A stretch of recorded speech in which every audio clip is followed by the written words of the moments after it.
Okay, so we are now going to talk about a setting which will be analyzed quite extensively, basically for the rest of the course in terms of the types of mechanisms we're going to be looking at and the alternative games we're looking at. And in particular, what this is known as is a setting with transferable utility. And what's looked at in these settings are situations where what people have what's known as quasi-linear preferences. And the idea, before we get into the formal definitions, is that there's something like money, some transferable good that we can move back and forth between agents, and we know that how much that's worth to them, and we can trade that off versus utility. And that gives us a nice sort of private good that we can move back and forth, sort of payments in an auction or payments, contributions to a public good, and we'll assume that that translates directly into some utility numbers.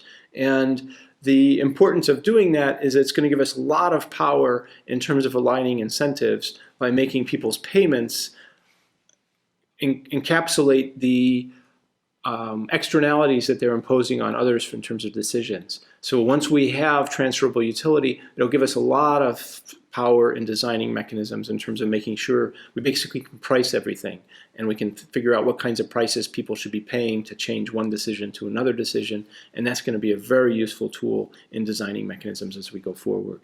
Okay, so what do the formal definitions look like? Instead of just having some abstract set of outcomes, now the outcomes are going to have structure, where there'll still be some basic sort of public aspect to it, some decision X.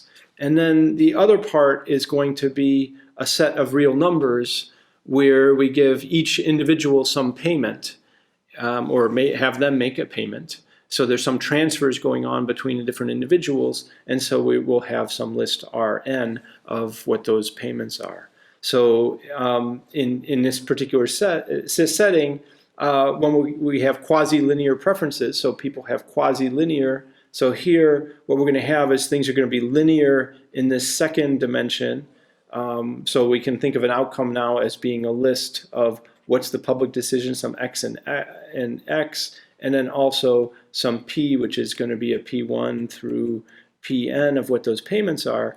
And a given individual's utility for the outcome can be split into a utility function which describes how they like the x's, and then also they subtract off whatever payment they're making. And that payment could be positive or negative. So it could be that they're paying something to into the society as part of the outcome, or it could be that they're receiving payments. And these payments are going to be very important in designing efficient mechanisms, designing mechanisms to align people's incentives with what we'd like. Okay, so quasi-linearity gives us a lot of power. You can see where the quasi-linearity, where's the linearity part of this? The linearity part is that the preferences are always just moving linearly with whatever this payment scheme is, whatever the money dimension is. Okay, so when we start talking about mechanisms in this world, then we can split the mechanism into making a choice. So it's going to choose something. So I've got our outcomes are equal to X cross Rn. So what it's doing is it's first of all going to make a choice out of the X, and then also have payments in Rn. So X and X is a non-monetary outcome.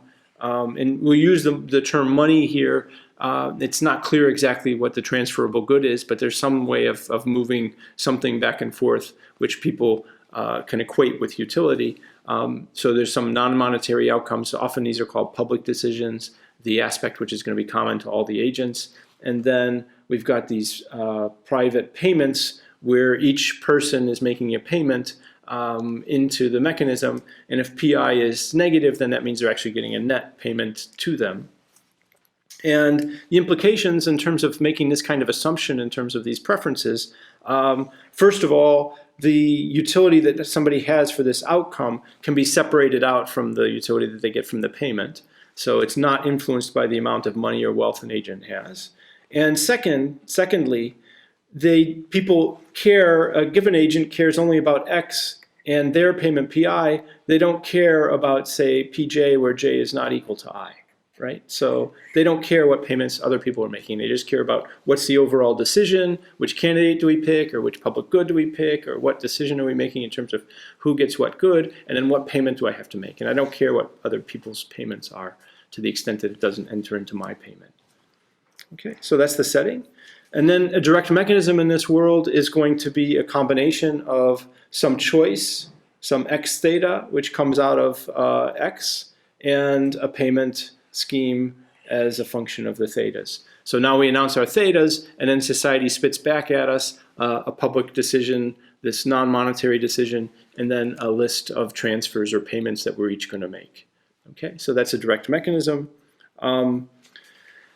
One thing that's going to be very useful in these kinds of settings, and a lot of the analysis that we do going forward will be in a special case of quasi-linearity.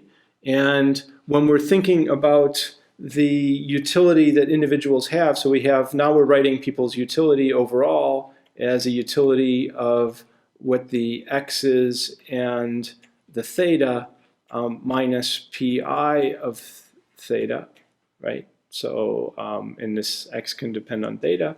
What we're going to do now is we're going to make a look at situations where there's a further assumption made, where instead of having people's preferences depend on the full vector of types in the society, it's going to depend only on their own type. So we'll say that preferences have private values or satisfy conditional utility independence if a particular person i's utility function depends only on theta I. Okay, so the utility for this overall outcome does not depend on anybody else's type. It only depends on my own type. So that means that once I know my own theta, I know everything about my preferences. And what this rules out is things like investing in a stock where I'm not quite sure what the value of that investment is. I don't know how well it's going to pay off. And other people might have information that would be very valuable to me. That's ruled out here. Once I know my information, I know everything I need to know about my preferences, and nobody else's information enters into that preference calculation. Okay, so if we're talking about a particular candidate, I know whether I like this candidate or not. Or if it's a public good, I know whether I want that public good bill.